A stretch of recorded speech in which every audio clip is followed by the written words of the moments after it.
Et on va terminer par l'or. Pas une once d'inquiétude pour le métal précieux qui continue de briller, atteignant des plus hauts historiques à 2500 $ l'once. L'or apparaît plus que jamais comme une valeur refuge. Alors l'or, oui. Alors évidemment, je vous ai parlé d'inquiétude et ça va bien dans ça va bien dans l'or. Quand il y a des inquiétudes sur les marchés actions, l'or en tire profit. Difficile de voir jusqu'à où ça va s'arrêter. La Pologne, alors pour quelques informations, la Pologne, au cours des 12 derniers mois, la Pologne quand on parle de guerre et de crise financière, l'or pointe toujours le bout de son nez. On sait que la Pologne a énormément d'inquiétudes par rapport à ce qui se passe en Ukraine. Ils sont frontaliers avec la Russie. Au cours des 12 derniers mois, ils ont acheté 125 tonnes d'or. Donc, c'est énorme. Ils ont considérablement augmenté leurs réserves.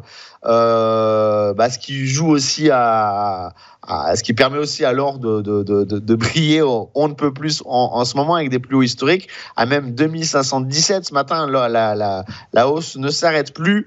Les taux de la Fed, la baisse des taux de la Fed devrait aussi avoir un effet positif sur le prix de l'or. Donc ça va encore, on va dire, rajouter de l'eau au moulin.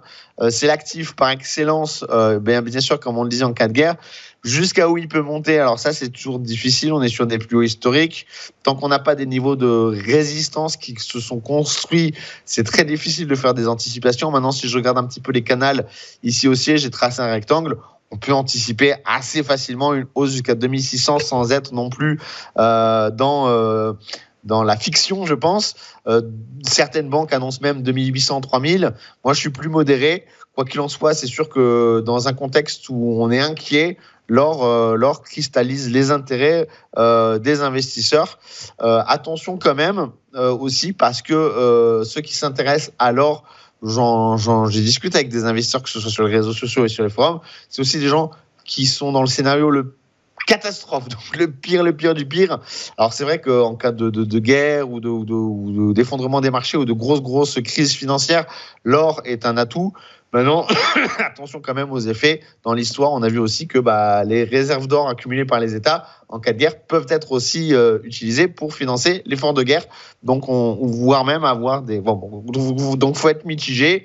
Faut pas tout non plus mettre sur l'or, mais je pense que dans un contexte d'inquiétude économique, l'or reste, et de toute façon, son prix d'aujourd'hui le confirme, reste une valeur refuge intéressante.